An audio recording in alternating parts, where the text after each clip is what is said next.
Everyone who denies the Sunnah or talks bad about it wants to dismantle and destroy the religion. But what is the religion? The religion is Islam.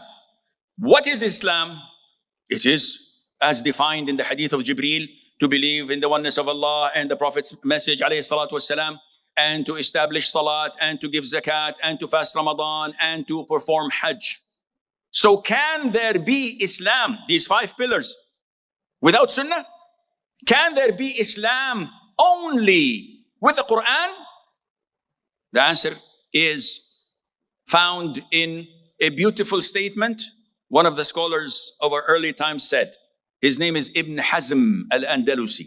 He says, and we shall ask those with this corrupt thinking, in which Quran do you find that we have to pray Dhuhr 4 rak'ahs, Maghrib 3 rak'ahs, Fajr 2 rak'ahs? Okay, let's abandon the Sunnah. The pillars of Islam is to establish Salah. Yallah, Bismillah, let's establish Salat. How many Salat? In the Quran? 5. Okay. Fajr, how many rak'ahs? What do you mean by rak'ah? I don't know. How many sajda? 2 sajdas in each rak'ah. Why 4, 3, 2? This is the Sunnah.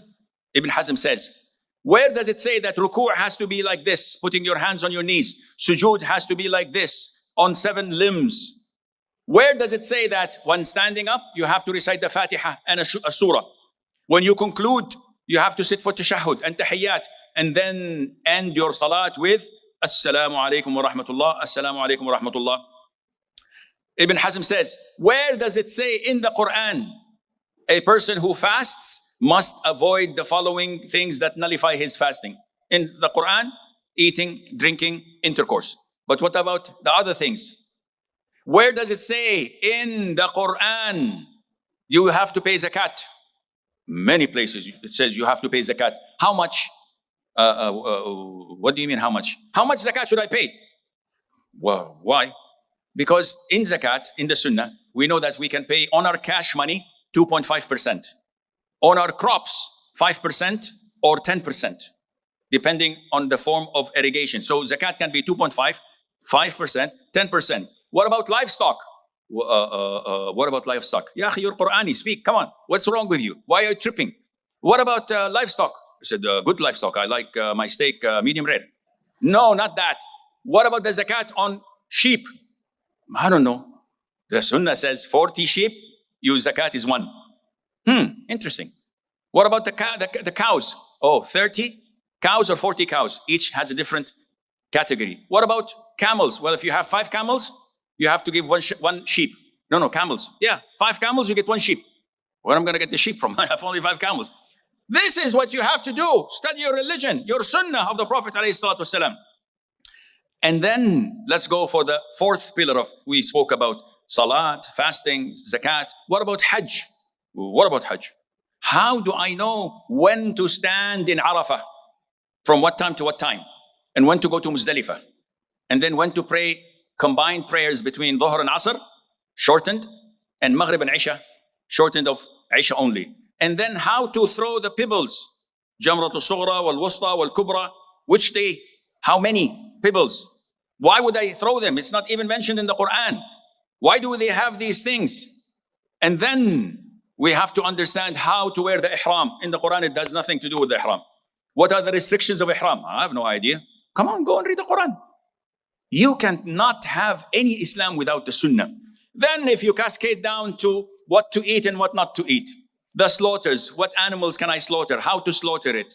What about the haram meats? What about the sacrifice in Hajj? What about the prescribed punishments? When to chop the hand, right hand or left hand? When to flog, when to execute, when to stone, when... Nothing. And then we come to marriage, how to get married, how to get divorced, how to have custody of the children, how to prohibit suckling when there is suckling between the children, the transactions, the books of fiqh, riba rulings, all of this. Those who say that we believe in the Quran would dismantle the books of fiqh and throw them in the garbage. They don't have a religion. They don't have anything related. Ibn Hazm says, if a man says we take only what we find in the Quran. The consensus of all Muslim scholars that he's a kafir. Put this in your head. Anyone who says, I'm an open thinker and I'm a Muslim, but I only take the Quran, I don't believe in the Sunnah, consensus of all Muslim scholars, he's a blatant kafir because he does not believe in the Quran. And if you follow such an idiot, imbecile, you will destroy Islam.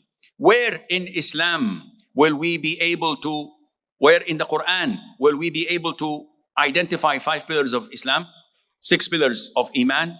In the Quran, where is it found that an adulterer, an adulteress must be stoned until they die? Where will it find that at the end of time, the Dajjal, the Antichrist, will come out and stay 40 days and nights on earth, corrupting it? Where will we find that the Mahdi is coming and Isa, peace be upon him, is descending and he will kill the Dajjal? All of this is not mentioned in the Quran, and so much more. Every cult in Islam, every sect in Islam has its portion of rejecting the Sunnah or accepting it.